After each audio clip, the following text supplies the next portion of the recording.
Ayan guys, marahil na hapon sa Indogabos. Ayan, medyo naligo muna tayo para naman kahit papaano is fresh tayong tingnan. Kasi kanina, ang haggard na natin.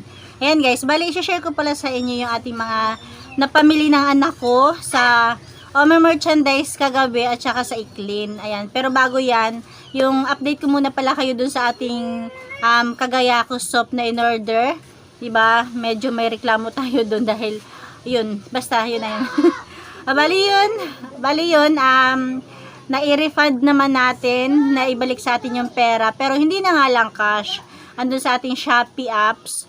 Ang ginawa ko is, dinagdagan ko na lang siya, tapos doon na lang ako nagbayad sa Shopee ng ating Meralco bills. Ayan, diba? Ayan guys, ito, i-share ko na sa inyo. Ayan na nga guys, balik kagabi, medyo hapon pa naman nang umalis yung mga anak ko para mamili. Kaya lang ginabi na sila. Ayan, sa Ome merchandise, pumunta sila, tapos dumiretso sila sa Iklin.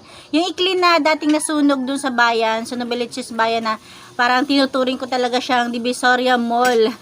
Mini Divisoria Mall. Bali, andun na sila sa may taas ng simbahan, sa may unahan ng Avon, katabi ng personal collection at saka ng Hotel Moco.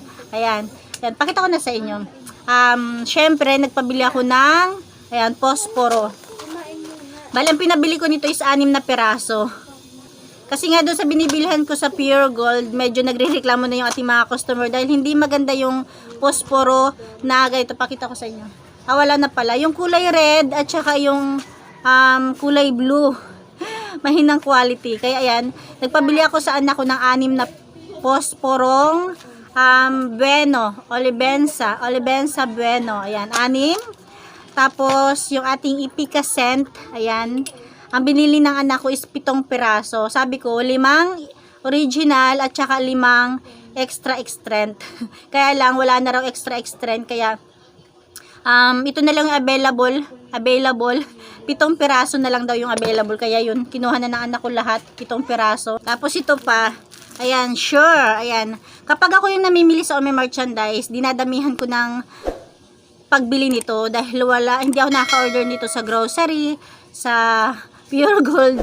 Doon lang talaga sa Ome merchandise. Pero dahil yung mga anak yun ang inutusan ko, pero dahil yung mga Pero dahil yung mga anak ko yung inutusan ko, isang tali lang kasi mabigat. Kawawa naman yung mga anak ko. Tapos yung colors, ayan, isang tali lang din. Tapos yung ating 8x11, ayan, 2. Kasi ito yung medyo, fast moving dahil gumagamit kami. Tapos, nagbebenta rin ako. Bali, yun lang yung nabili nila sa Ome merchandise. Tapos, ito namang next na ipapakita ko sa inyo is galing sa Iklin. Iklin Wholesaler. Dito sa Novaliches bayan. Ayan, ito plastic ito? Yung pambalot, ayan. Nakakakuha lang sila ng 2. Sabi ko 3 yata o 5 yung pinabibili ko, 2 lang yung nakuha. Bumili rin sila ng 2 band-aid kasi yung mga bata naghahanap ng mumurahing band-aid. Kasi yung band-aid ko rito is tag 3 piso. Pero naman, magandang gamitin katulad nitong gamit ko, ayan Naligo na ako pero dikit na dikit pa rin siya. Yun to, tag 3 piso to.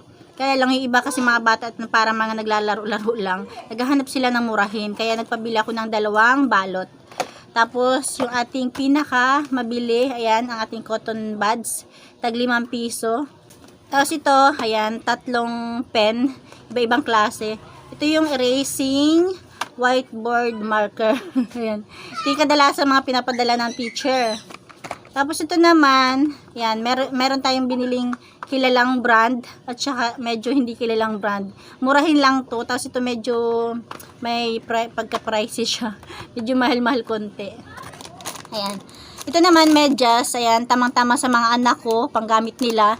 Pero syempre, pangbenta rin. Hindi naman pwedeng lahat is gamitin nila dahil ito 3 piraso to, 3 paris. Diba? Bali 4 na paris sa isang plastic.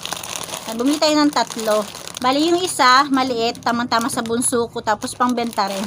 Tapos ito, ayan, yung ating aceton, yung kulay orange, at saka kulay pink.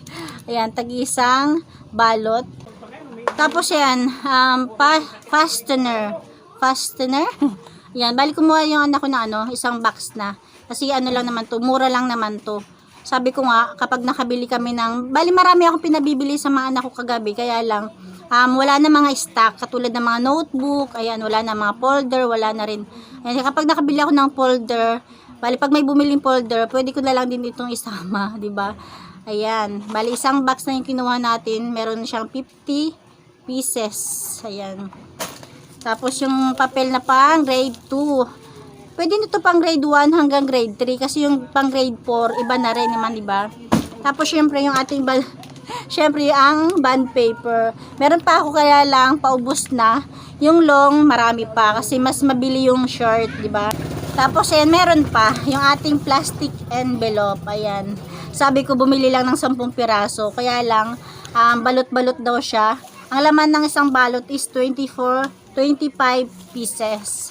Tapos syempre kapag may short, may long. Itong long na to, nagagamit to kapag yung illustration board, yung nagpapabili rin ako ng illustration board, kaya lang wala na raw. Yung 1/8, diba? Kasi minsan nagpapadala ang teacher ng yung whiteboard na ginagamit ng mga bata. Kaya lang kadalasan para medyo nakakamura-mura yung illustration board, ipapasok mo rito, tapos magdadala ka ng kung hindi chalk, pwede rin yung erasing pen. Diba yan? Ang laman nito is 25 pieces din naman. At saka syempre ang scotch tape. Ayan. Meron pa naman ako nito, kaya lang paubos na. Ayun lang naman. Yun lang yung mga napamili ng anak ko kahapon. Bali pinadala ko sila ng worth 3,000. Nakabalik pa ang 300 pesos. Mahigit 300, nasa 360 plus. Ibig sabihin, ang dala nilang pera is 3,070 pesos kasi kasama na yung pamasahe. Nabalik pa nila yung 300 plus sa akin, di ba? Yun lang guys, yun lang yung kunting share ko. Di ba sabi ko nga, kung hindi kaya ng bultuhang mga school supply, pwede naman pa kunti-kunti lang, di ba? Lalong-lalo na ako, kailangan ng mga anak ko. Kaya yun, pag binibilhan ko yung mga anak ko, dinadagdagan ko na para pangbenta na rin. Para hindi naman sayang. Kasi di ba may tindahan naman tayo. Yan, yun lang naman guys, yung lang kunting share.